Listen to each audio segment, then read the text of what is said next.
मैंने मम्मी से कही मम्मी मैकरोनी बना देना, और मम्मी हटना हटना हटना हटना, देखिए मेरी मम्मी ने सुन ली मेरी। Wow, thank you. देखती हूँ, ये देखिए माइक्रोनी। चलो मैं आपको बैक कैमरे से दिखा, ये देखिए कितनी टेस्टी लग रही है। एक मेरे मम्मी कलेक्ट, हाँ चलो। हेलो एवरीवन, कैसे हैं आप सब। तो यहाँ पर बन रही थी मैकरोनी। आज मैंने अपना ब्लॉग सुबह से शुरू किया है। तनु को बहुत ज़्यादा इच्छा थी मम्मी मेरे लिए मैकरोनी बना दी, मैकरोनी बना दी। तो मैं बोल भी रही थी, दिखा भी रही थी कि मम्मी मैकरोनी बन रही है। और ये बिल्कुल सुबह सुबह का टाइम है। अब बच्चों को ज़्यादा पीछे पड़ जाते, मम्मी बना दे, मम्मी दे दे, तो बनाना भी पड़ता है। वैसे मैं ज़्यादातर ये फास्ट फूड खिलाती नहीं हूँ, क्योंकि मुझे खुद पसंद नहीं है। बच्चे बीमार पड़ जाते हैं हेल्दी फूड में थोड़ी। पर स्कूल में बहुत सारे बच्चे लेकर आते हैं, तो बच्चों को कब तक आप मना करो, आपको देना ही पड़ेगा। अब हमेशा तो ऐसा नहीं कह सकते ना कि नहीं देंगे नहीं देंगे। तो इसलिए खुद जाकर पापा के साथ लेकर आई थी, इसलिए मैं बना रही थी। और यहाँ पर दोपहर शाम का टाइम है, बिल्कुल मेरे ख्याल से 7-8 बज रहे होंगे। तो ये कपड़े मैं तय कर रही थी और दिव्या भी साथ में करवा रही थी। आप लोगों को लगता है वो रोज़ क्या है, कपड़े कपड़े कपड़े दिखाती रहती है। इन दिनों मुझे लगता है सबसे ज़्यादा कपड़े ही कपड़े कपड़े कपड़े, काम को इतना फैलाती हैं सब जगह, कपड़े कपड़े कपड़े। अब मैं ऊपर से जब कपड़े निकाल कर लाई दीवान से, तो वहाँ से आने के बाद मेरे को ऐसा लग रहा था मैं इन कपड़ों को कहाँ रख दूँ। कभी कभी ऐसा लगता है भगवान इतने कपड़े कहाँ ले जाऊँ, क्या करूँ क्या नहीं करूँ। लेकिन अब जब बारी आती है कहीं शादी पार्टी में जाने की, कहीं घर से बाहर जाने की, हाय मेरे पे तो कपड़े ही नहीं है। तो बच्चे अलग चिल्लाते हैं, हम अलग सोचते हैं हमारे पास कपड़े नहीं, तनु के पापा अलग सोचते हैं हमारे पास कपड़े नहीं।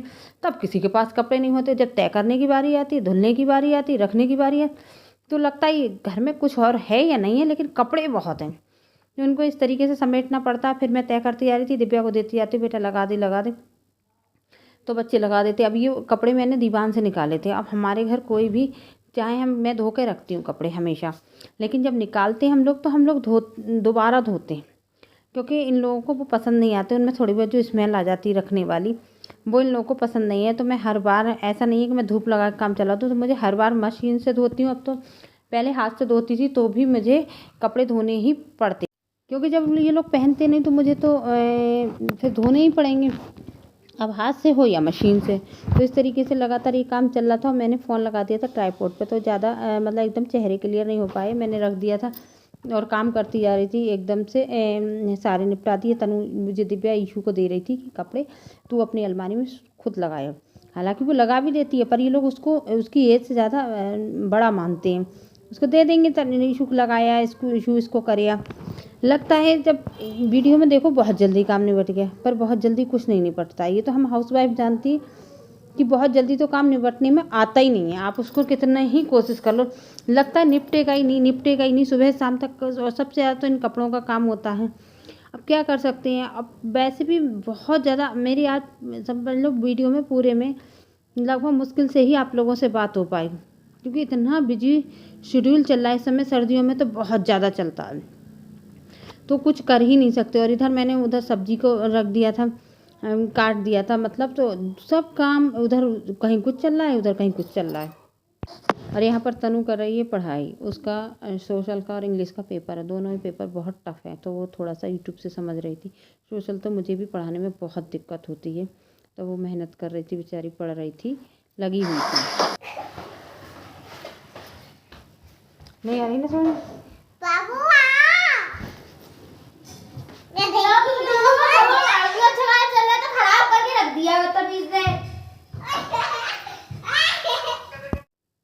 तो यहाँ पर दिव्या तनु की मस्ती चल रही थी। और ये शाम का टाइम था। यहाँ पे मैं बना रही हूँ सेम आलू की सब्जी।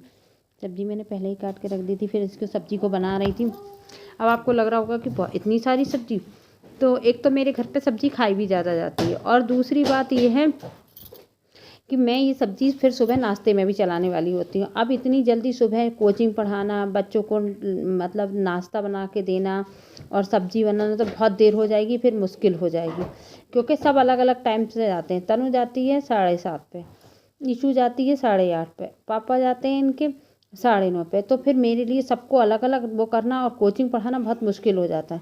तो यहाँ पे मैंने सब्जी छौंक दी थी, वही अपने 3-4 मसाले, जीरा, हींग, हल्दी, मिर्च और धनिया पाउडर, बस वही डाल के और नमक डालना, बस सब्ज़ी फ्राई कर दी। और सब्ज़ी बहुत टेस्टी बनी थी, बच्चों को बहुत पसंद आई। बहुत ज़्यादा मसाले डाल के सब्ज़ी कोई ज़्यादा अच्छी थोड़ी ना बनती है, बहुत ज़्यादा चटपटी हो जाती है, इससे बच्चों को पसंद नहीं आती है। तो अब भी सब्ज़ी फ्राई कर दी, उधर सब्ज़ी भुन रही थी और इधर मैंने जो सब्ज़ी के बर्तन थे ना वो ऐसे धो के रख दिए। इनमें मैंने सब्ज़ी को केवल वॉश किया था, काट के रखी हुई थी। तो मैंने इसमें ये थाली जो थी, ये आपको याद होगा मैं उस पर धनतेरस पर लेकर आई थी, तो इस थाली में अंदर कागज़ लगा हुआ था। इसको मैंने गर्म पानी डाल के और थोड़ी देर रख दिया था, तो इसका वो कागज़ निकल गया, तो इसलिए मैं इसको फिर रगड़ रही थी बाकी बर्तन। और उसको करने के बाद फिर मैंने ये किचन का स्लैब भी साफ़ कर दिया। मुझे की आदत होती, उसके साथ साथ मैं धनिया भी कट कर दिया था। सब्जियों में सर्दियों में क्या कहते हैं, धनिया ना जाए ये तो हो ही नहीं सकता। सब्जी का एक तो कलर बहुत सुंदर हो जाता है और दूसरे सब्जी देखने में बहुत अच्छी लगती है और फिर खाने में भी टेस्ट अलग से आ जाता है धनिए का। तो मुझे सब्जियों में धनिया डालना बहुत पसंद है। एक तो देखने में बहुत अच्छा लगता है, फिर मुझे टेस्ट भी अच्छा लगता है हरे धनिया की चटनी। तो यहाँ पर मैंने ये बना दिया था। उसके बाद मैं बना रही थी आलू टमाटर की सब्ज़ी। आलू टमाटर की सब्ज़ी इसलिए बना रही थी कि मेरे को सुबह को बहुत देर हो जाती है, तो इसलिए मैंने सोचा एक सब्ज़ी और भी बना के रख दूँ, क्योंकि सुबह को जल्दी से फ्राई करो और कर दूँ। तो ये काम मुझे सुबह करना पड़ता है। अब मेरी डाइट बहुत ज़्यादा शेड्यूल हो गया है। जब सर्दी आती है तो मेरे पास बहुत कम टाइम रहता था। यहाँ पे मैं आलू छीलती जा रही थी, उधर टमाटर फ्राई कर दी, तो उधर आलू छीलती जा रही थी। दिव्या पास में आकर खड़ी हो गई थी, पूछ रही थी मम्मी मुझे ये, इसको बहुत तेज़ भूख लग रही थी। कह रही मम्मी कितनी देर लगेगी, मुझे बहुत तेज़ भूख लग रही है। मैंने कहा बेटा थोड़ा सा टाइम और लग रहा है, तुम तब तक वो कर लो। तो वो बोली मम्मी मैं खुद के लिए सेक लूँ पराठा, तब तक मुझे देर लग रही, तू मत सेक, मैं खुद सेक दूँगी जल्दी से, बस थोड़ा सा तू टाइम दे मुझे, उसके बाद मैं कर दूँगी। तो बोली ठीक है मम्मी, मेरे को क्योंकि बहुत तेज़ भूख लग रही है। मुझे पता है तेरे को बहुत तेज़ भूख लग रही, पढ़ती है ना, तो पढ़ते पढ़ते बच्चों लगने ही लगती है।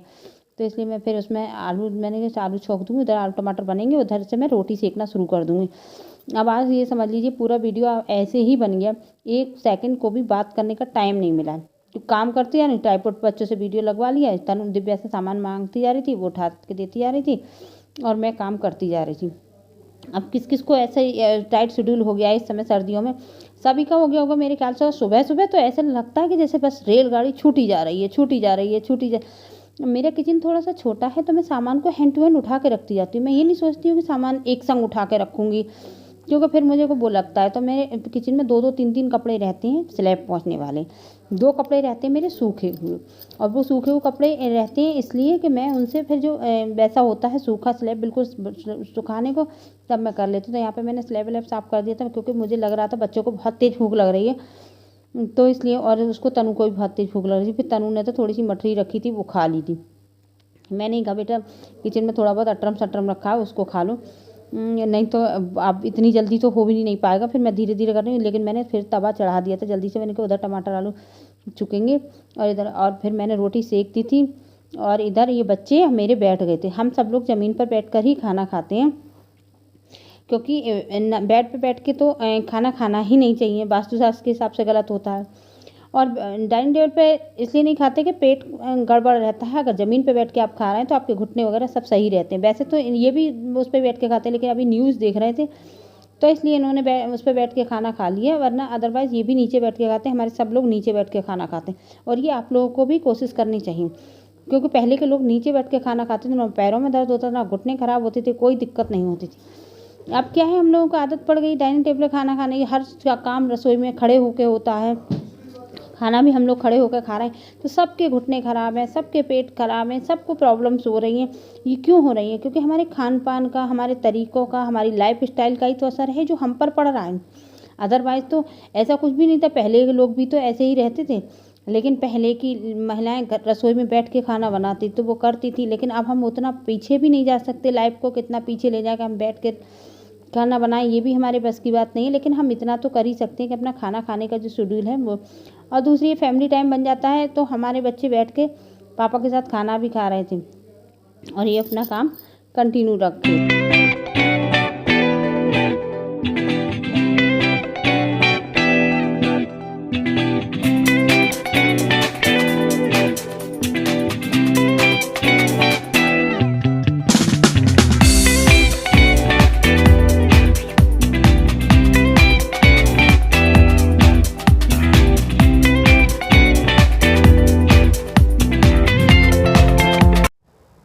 तो राधे राधे दोस्तों, यहाँ पर मेरा सारा काम निपट गया है, बस थोड़ा सा दोपहर का खाना बनने को रह गया है बच्चों के लिए।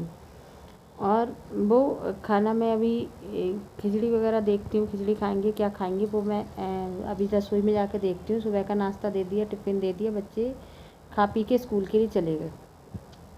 सुबह को 10-11 अभी कितना बज रहा है, अभी बज रहा होगा 11 बजने वाला है। 11 बजे तक ऐसे कंडीशंस होती है कि लगता है रेलगाड़ी छूटी जा रही, बस भागो भागो भागो, बचाओ बचाओ कैसे करके ये कंडीशंस होती है। वैसे तो भाई देखो हर वर्किंग वूमेन मतलब हर हाउस वाइफ की होती है, पर जो थोड़ा सा वर्किंग भी है तो उनके लिए बहुत ज़्यादा थोड़ा दिक्कत हो जाती है। अब दिक्कत क्या है, या तो बच्चे आपके बड़े हो गए, अब बच्चे भी छोटे हैं। एक दिव्या मैच्योर है, बड़ी है थोड़ी सी, उसको हम मतलब कहीं भी लगा सकते हैं काम में, या कह भी सकते हैं। फिर उसकी पढ़ाई भी है, तो हम उसको ये तो नहीं कह सकते कि बेटा काम में लगे रहो, पढ़ाई अपनी छोड़ दो। हमें ये सब भी देखना होता है। अब मैं सोच रही हूँ मैंने खिचड़ी निकाल के रखी, बहुत दिन हो गए काली दाल की खिचड़ी नहीं बनाई है। पीली तो बहुत बार ताहिरी बन गई है। अब बात यह है कि मेरे घर काली दाल जो है वो हो गई है ख़त्म। हमने क्या कर दिया, अंधेरा कर दिया अपने लिए वीडियो जिन्हें बिहार दिया कि वीडियो बन रही है।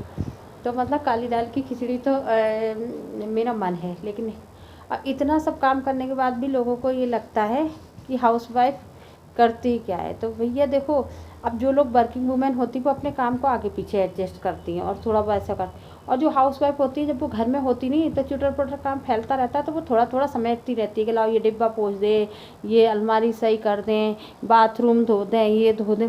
अब जो वर्किंग वूमेन होती है वो घर में काम किया, जितना उनको टाइम बचा उतना काम किया और फिर वो निकल गई। जो थोड़ा बहुत अगर गंदा रह भी गया तो उनकी नज़रों के सामने नहीं आ रहा है तो वो उसको क्या कहते हैं, स्किप कर सकती हैं। और जो हाउसवाइफ होती हैं वो घर में होती तो उनको लगा अरे यार ये पड़ा, ये तो समेट ही दे, कोई आ गया तो क्या सोचे।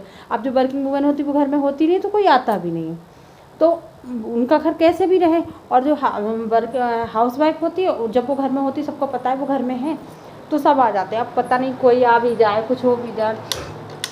मैंने पंखा चला रखा था लाइट इसलिए क्योंकि मेरा वो पोछा सूखा था। अभी वो पोछा लगा के गई तो मैंने सोचा कि पोछा सूख रहा है, इतनी देर तक मैं पंखा चला था। तो अब मैं सोच रही थी खिचड़ी बनाना, और इसी के साथ मैं अपनी वीडियो को यहीं पे एंड करूँगी।